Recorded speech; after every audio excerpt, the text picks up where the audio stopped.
सबको नमस्कार। मैं संजीव तिवारी, ग्रामोदय फाउंडेशन अध्यक्ष। आज मैं जिस विषय के साथ आपके मध्य उपस्थित हूँ, जिस विषय को लेकर, यह बहुत ही गंभीर विषय है। अभी पूरे देश में लॉकडाउन की स्थिति है और यह आवश्यक भी है, क्योंकि इतनी बृहद महामारी जो फैल चुकी है, इसको लेकर ये लॉकडाउन आवश्यक भी है। परंतु मैं इसमें 2-3 बातें कहूँगा और क्रमशः इसको समझाऊँगा। लॉकडाउन हमको संदेश क्या दे रही है? लॉकडाउन का सबसे बड़ा जो इम्पैक्ट होगा वो आर्थिक मंदी होगी, जो कि स्वाभाविक है। हमने देखा भी है, ये कोई ऐसा विषय नहीं है जो हमने नहीं देखा है। तो अगर ये लॉकडाउन कंटिन्यू होता है तो इस देश में एक आर्थिक मंदी आने वाली है। तो शासक, समाज, सबको यह विचार करने की आवश्यकता है कि वह कौन सी व्यवस्था है जो हमको आर्थिक मंदी से दूर करती है। वह आदर्श व्यवस्था कौन सी है जहाँ पे आर्थिक मंदी की कोई गुंजाइश ही नहीं है, और विकास के नाम पे जो व्यक्ति को बाजार केंद्रित किया गया है, बाजार के नियंत्रण में किया गया है, उससे दूर करने की आवश्यकता है। तो जो विकास के नाम पे व्यक्ति मार्केट का गुलाम बन चुका है, वो व्यवस्था हमको अस्वीकार्य है।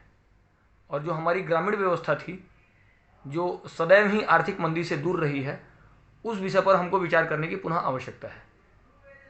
शासन को और समाज को, दोनों को ही व्यवस्था की दृष्टि से एक ऐसी व्यवस्था बने जो किसी भी कालखंड में, किसी भी महामारी में आर्थिक मंदी से दूर रहे। एक बात। दूसरी बात, एक ही व्यक्ति कोरोना से संघर्ष करे और पेट से संघर्ष करे, अर्थात महामारी से संघर्ष करे और पेट से संघर्ष करे, ऐसा व्यवहारिक दिखता नहीं है। तो शासन को, यह शासक की जिम्मेदारी है, यह व्यवस्था की जिम्मेदारी है कि कोई भी व्यक्ति पेट से संघर्ष ना करे। पेट अर्थात है जीविकोपार्जन। हम लॉकडाउन के सारे नियमों को मानने के लिए तैयार हैं, हम सोशल डिस्टेंसिंग को लेकर भी तैयार हैं, हम घरों में कैद होने के लिए तैयार हैं, लेकिन हमारे पेट की जिम्मेदारी शासक की है। कोई भी व्यक्ति भूखा नहीं मरना चाहिए। हम तो यह भी नहीं चाहेंगे कि कोई महामारी से मरे, लेकिन अगर भूख से कोई मर रहा है तो यह प्रकृति की देन नहीं है। कोरोना को प्राकृतिक महामारी माना गया है, लेकिन भूखमरी को प्राकृतिक महामारी नहीं माना जा सकता है। तो यह शासक की जिम्मेदारी है कि भोजन, वस्त्र, आवास, इसके संघर्ष में कोई ना मर जाए। तो 2 बातें, लॉकडाउन हमको 2 संदेश दे रही है। पहला संदेश और स्पष्ट संदेश है कि शासन ऐसी व्यवस्था दे जो कभी भी आर्थिक मंदी की चपेट में ना आए। एक ऐसी व्यवस्था जो आर्थिक मंदी की चपेट से दूर रहे। वो हमारी ग्रामीण व्यवस्था थी, हम जानते भी हैं। तो उसके प्रति जो आग्रह है, समाज का आग्रह बढ़े और शासन उस विषय को समझे कि यह समय की मांग है।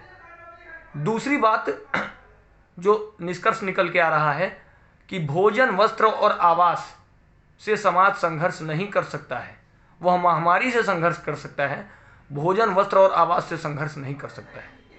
जब आपने लॉकडाउन लगा के जीविकोपार्जन के सारे स्रोतों को प्रतिबंधित कर दिया, लॉकडाउन आवश्यक भी है, उसकी आवश्यकता पे प्रश्न खड़े नहीं हो रहे हैं, लेकिन जब जीविकोपार्जन के सारे स्रोत प्रतिबंधित हो गए हैं तो यह शासन की जिम्मेदारी है कि जीविकोपार्जन सुलभ करवाया जाए। यही 2 विषय मैं आग्रहपूर्वक समाज और शासन के मध्य रखना चाहूँगा। इन्हीं विषयों के साथ धन्यवाद, और मैं चाहूँगा आप हमारे चैनल से अधिक जुड़ें, सब्सक्राइब करें, शेयर करें। बहुत बहुत धन्यवाद।